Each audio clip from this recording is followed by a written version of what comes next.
अस्सलाम वालेकुम स्टूडेंट्स, मैं हूं उस्मान बसरा और आज हमारा जो टॉपिक है वो है साइंटिफिक नोटेशन। ये टॉपिक हमारा 9th क्लास के अंदर दो बुक्स के अंदर जैसे मैथ और फिजिक्स में मौजूद है। इसका बेसिकली पर्पज़ ये है कि बहुत बड़ी रकमों या बहुत छोटी रकमों को हम इजीली अंडरस्टैंड कर सकें और उन्हें हम आसानी के साथ लिख सकें। जैसा कि आजकल हमारे जैसे जैसे रिसर्च होती जा रही है, हम न्यूट्रॉन्स, प्रोटॉन्स, इलेक्ट्रॉन्स, इनके मासेस और इसी तरह बहुत हल्की छोटी छोटी मिकदारों के बारे में भी हम क्या करते हैं, डिस्कस करते हैं। तो इन मिकदारों को आसानी के साथ लिखने और समझने के लिए जो हमारे पास एक स्टैंडर्ड फॉर्म है वो उसको हम साइंटिफिक नोटेशन का नाम देते हैं। इस नोटेशन के ज़रिए हम उनको एनालाइज करते हैं, अपने डाटा को एनालाइज करके हम इजीली समझ सकते हैं। अब ये देखें, हमारे पास कुछ सवाल दिए गए हैं। ये साइंटिफिक नोटेशन हल करने से पहले दो चीज़ें, एक ये कि हमारे पास इसकी स्टैंडर्ड फॉर्म होती है।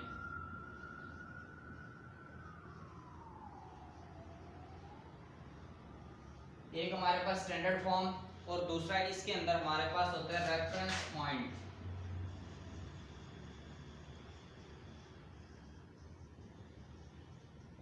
इस रेफरेंस पॉइंट को हम हवाले का मुकाम भी कहते हैं। इस रेफरेंस पॉइंट को हम हवाले का मुकाम भी कहते हैं। एक्चुअली स्टैंडर्ड फॉर्म के लिए हमें रेफरेंस पॉइंट का मालूम होना ज़रूरी है। रेफरेंस पॉइंट से हम इजीली स्टैंडर्ड फॉर्म को बना सकते हैं। जैसे ये देखें, हमारे पास ये पहला क्वेश्चन दिया गया है। रेफरेंस पॉइंट जो होता है वो एक नॉन ज़ीरो अदद के बाद होता है। अब ये देखें, ये हमारे पास इसकी रकम है। इस रकम में ये जो 5 और 7 के दरमियान में ये जो अलामत लगाई है इसको रेफरेंस पॉइंट कहते हैं। कि हमारा जो इशारिया था वो आखिर में मौजूद था, डेसिमल हमारा जो पॉइंट है वो आखिर में है, लेकिन वो स्टैंडर्ड फॉर्म में जो रेफरेंस पॉइंट है वो यहाँ पर होना चाहिए। तो हम यहाँ पर इसका इशारिया लेकर आएंगे। इसके लिए हम क्या लिखेंगे, 5.700 क्रॉस 10। अब 10 की पावर में हमने लिखना है, लेकिन 10 की पावर लगानी कितनी है। ये देखें, ये हमारे पास इशारिया था और ये रेफरेंस पॉइंट है। इसके दरमियान में हमारे पास 3 अदद मौजूद है, तो हम यहाँ पर 10 की पावर 3 कर देंगे। अब ये जीरोज वैल्यू नहीं रखती, तो इसके लिए हम क्या कर देंगे, 5.7 क्रॉस 10⁻3। इस तरह से हम अपने क्वेश्चन को क्या कर सकते हैं, सोल्व कर सकते हैं। अगर पेपर के अंदर, बोर्ड के एग्जाम के अंदर अगर ये सवाल आता है तो इस तरह से 2 से 3 स्टेप के अंदर हल करें, ताकि अगर वो 1 नंबर या 2 नंबर का सवाल दे तो उसे 2 नंबर देने के लिए कुछ ना कुछ आपकी लाइनें भी लिखी होनी चाहिए। अब ये देखें, ये सवाल है हमारे पास। यहाँ पर हमारे पास जो रेफरेंस पॉइंट आएगा वो 4 और 9 के दरमियान में आएगा। 4 और 9 के दरमियान में रेफरेंस पॉइंट आएगा और बाकी हम रकम जो है वो एज इट इज लिख देते हैं। अब ये आपको पता है कि इसके आखिर में इशारिया है। जिस रकम में इशारिया नहीं होता उसके एंड में इशारिया होता है। अब इन दोनों रकमों के दरमियान जितनी भी हमारे पास जितने अदद हैं, हमारे पास 1 2 3 4 5 6 और 7 जितने अदद हैं हम 10 की पावर में 7 लिख देंगे। तो इस तरह हमारा ये क्वेश्चन सोल्व हो जाएगा कि हमने एक रेफरेंस पॉइंट लगाना है और रेफरेंस पॉइंट और इशारिया के दरमियान जितने भी हमारे पास डिजिट्स होंगे उनको हमने 10 की पावर में लिख देना है। सेम इसी तरह अगर इस सवाल पे आते हैं, हमारे पास यहाँ पर क्या होगा कि रेफरेंस पॉइंट आएगा 7 और 4 के दरमियान में, तो हम इसको 0.0074 यहाँ पर हम क्या लगाएंगे, रेफरेंस पॉइंट।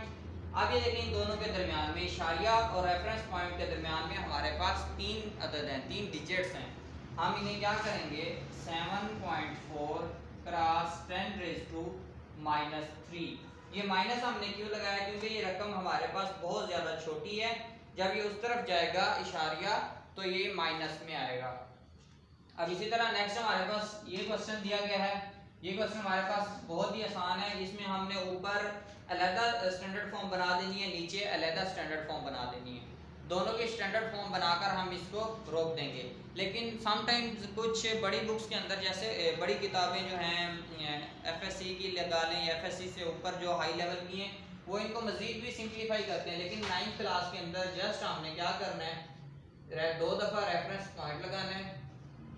ऊपर वाली रकम पे भी रेफरेंस पॉइंट लगा दिया और नीचे जो हमारे पास है 0.0025, 2 और 5 के दरमियान में भी हमने रेफरेंस पॉइंट लगा दिया।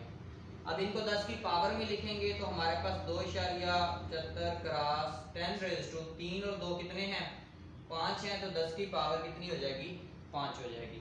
और बटे में हमारे पास आ जाएगा 2.5 क्रॉस 10 की पावर, ये देखें इसके दरमियान में 3 अदद हैं तो यहाँ पर हमारे पास -3 आ जाएगा। ये इसका फाइनल आंसर, और ये जो जितने आखिर में दिए गए हैं ये हमारे पास क्या हो जाएंगे फाइनल आंसर। ये एक बात का खास ख्याल रखें, जब भी पेपर में क्वेश्चन को हल करें तो ये जो आपके बराबर हैं ये एक ही लाइन में नीचे आने चाहिए। ये जो बराबर हैं साइन ऑफ इक्वल्स हैं ये एक ही लाइन में होने चाहिए, इससे जो है वो एक अच्छा इंप्रेशन पड़ता है और जो आपका पेपर चेकर होता है वो आपको 2 नंबर पूरे देता है।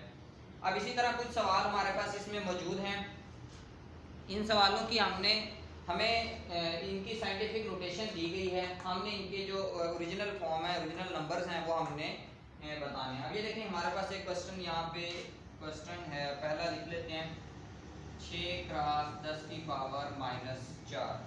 अब इसको हल करने के मुख्तलिफ तरीक़ेकार हैं। अब मुख्तलिफ तरीक़ेकार से इसको हल कर सकते हैं, जैसा कि या तो फिर आप ऐसा करें इज इक्वल टू लगाएं 6/10 की पावर कितनी कर दें 4 कर दें, 6/10 की पावर 4, क्योंकि यहाँ पर ये ज़रब हो रही है तो तकसीम में जाकर ये इसकी साइन क्या हो जाएगा चेंज हो जाएगा। अब इसको मज़ीद अगर हम सिंप्लीफाई करें तो क्या हो जाएगा 6/10 की पावर 4 है तो कितनी 4 सिफर लगा देंगे हम, एक के साथ 4 जीरो लग जाएंगी। अब ये देखें इसके अंदर अगर मैं इसको फॉर्म में लिखना चाहूँ 6 के नीचे 1 जीरो बाकी 3 जीरो मैंने यहाँ लगा दी और एक यहाँ पे। अब जब इसको मैं ऊपर लेकर जाऊंगा जहाँ पर मेरा 1 होगा ऊपर मैं इशारिया लगा दूंगा। अब ये देखें नेक्स्ट में इसमें मैं लिख रहा हूँ 6 वैसे का वैसे आ गया, ऊपर 1 जीरो फिर जीरो फिर हमारे पास जीरो आ जाएगा फिर 1 आएगा। ये देखें 0 है ऊपर 6 है तो हमने ऊपर 6 लिख दिया, ये 0 ऊपर ले गए ये भी ऊपर ये 0 भी ऊपर। अब 1 की बारी है तो 1 की जगह पर हम इशारिया लेकर जाएंगे और साथ में हम क्या लगा देंगे 0, तो ये 0.000 जो 6 है ये हमारे पास इसका ओरिजिनल जो नंबर दिया गया था वो है, ये रकम है हमारे पास। इसको अगर हम 0.0006 को अगर हम स्टैंडर्ड फॉर्म में लिखना चाहें, ये इसकी साइंटिफिक नोटेशन की स्टैंडर्ड फॉर्म में लिखना चाहिए तो हम इसको यही प्रोसेस हम यूज़ करेंगे और हम इसमें लिख देंगे। उम्मीद करता हूँ समझ आ गई होगी। थैंक्स फॉर वॉचिंग, अल्लाह हाफ़िज़।